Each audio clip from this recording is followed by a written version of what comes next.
Diamonds Forever. That's a title from the past. Well, amateur radio have their own diamond items. But these are diamond from Japan. Two interesting items. I just wonder whether we could do without these, or what we could do with them perhaps. Let's take a look at these two items. Rather interesting actually.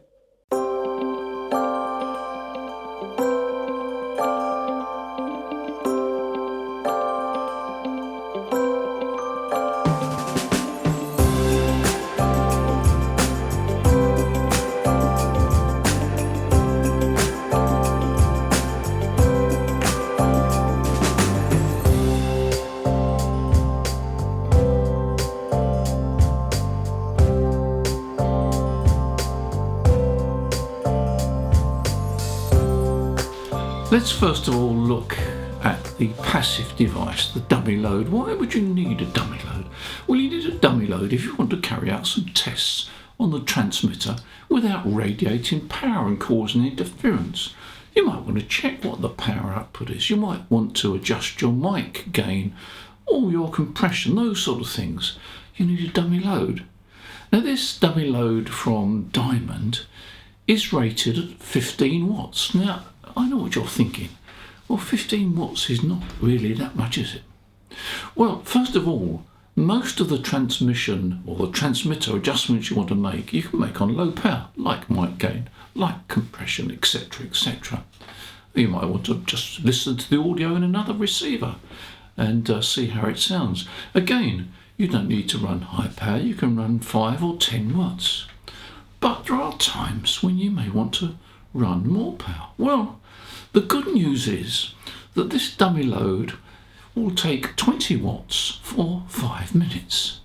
It will take 50 watts for 3 minutes. And it will take 100 watts for 30 seconds. Now, you may say, 30 seconds, that's not very long, is it? Well, how long does it take you to check the power output of your transmitter? You just press the PTT button. If you want to check the actual steady power, go to FM and press the PTT button. 5-10 seconds, that's all you need to check the power. So this dummy load is actually quite good.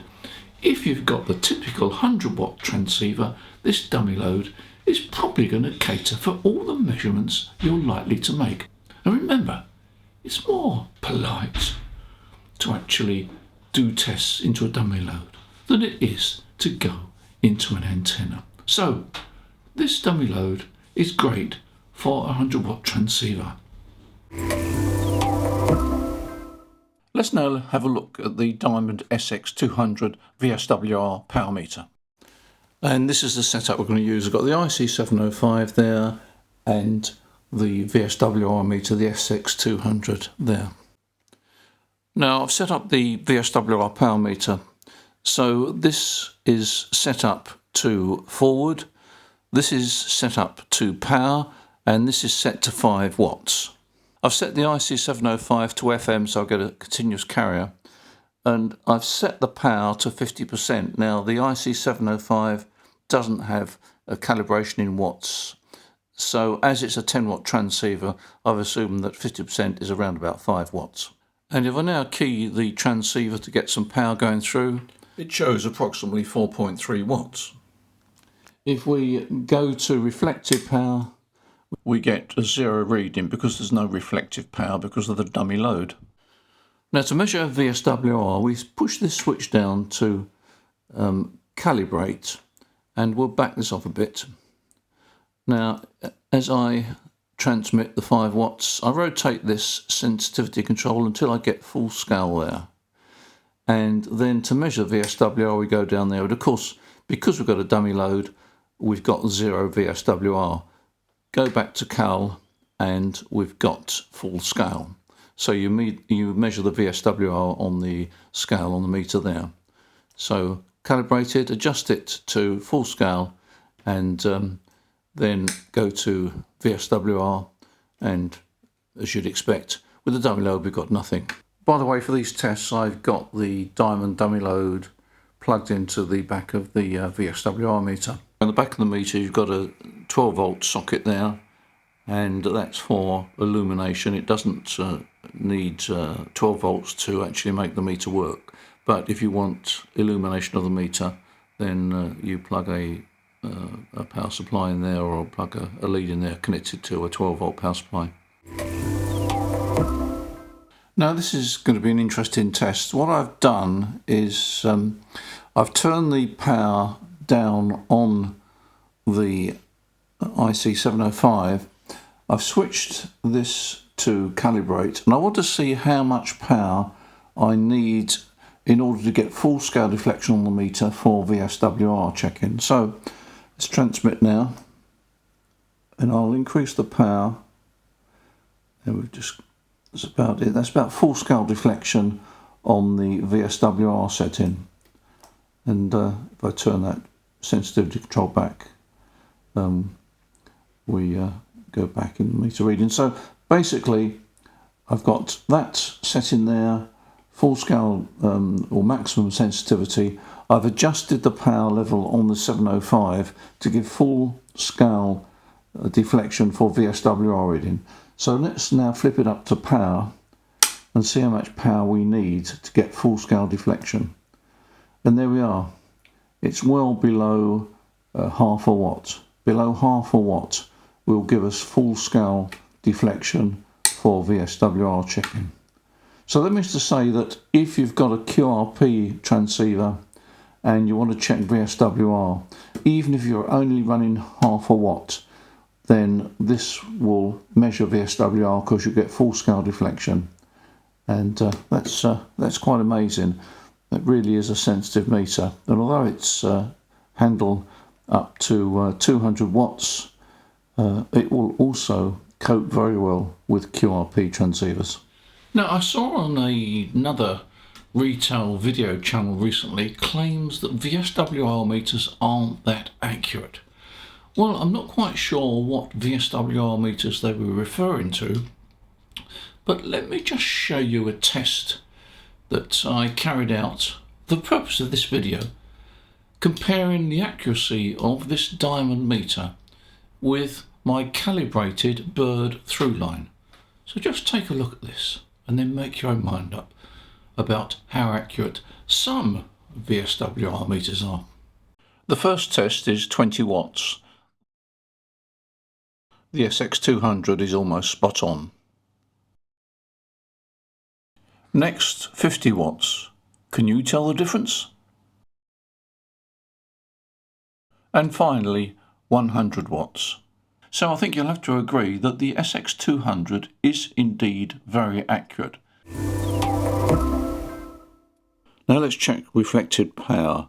Running 100 watts, I've got a reflected power of 3 watts on the bird through line. Now on the SX-200, I've switched the scale to 0 to 5 watts and I get a reading of 3.75 watts.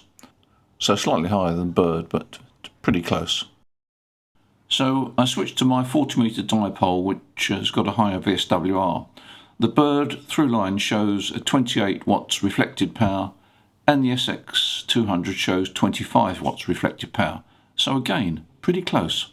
Now on the SX-200 there's a PEP monitor button, and I'll show you the difference.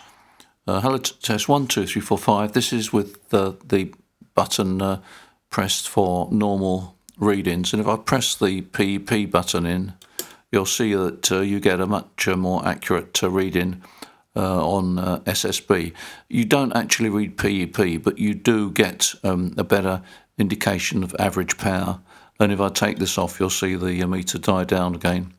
And when I press it in, you get this sort of hold or semi-hold function. So I think that proves that the diamond SWR meter, the SX-200, is incredibly accurate. And if you're looking for an accurate VSWR power meter, then maybe you should take a close look at the diamond range. They do a whole range of VSWR meters. I've taken the SX-200 simply because it's the bottom of the range, but yet it suits a lot of people.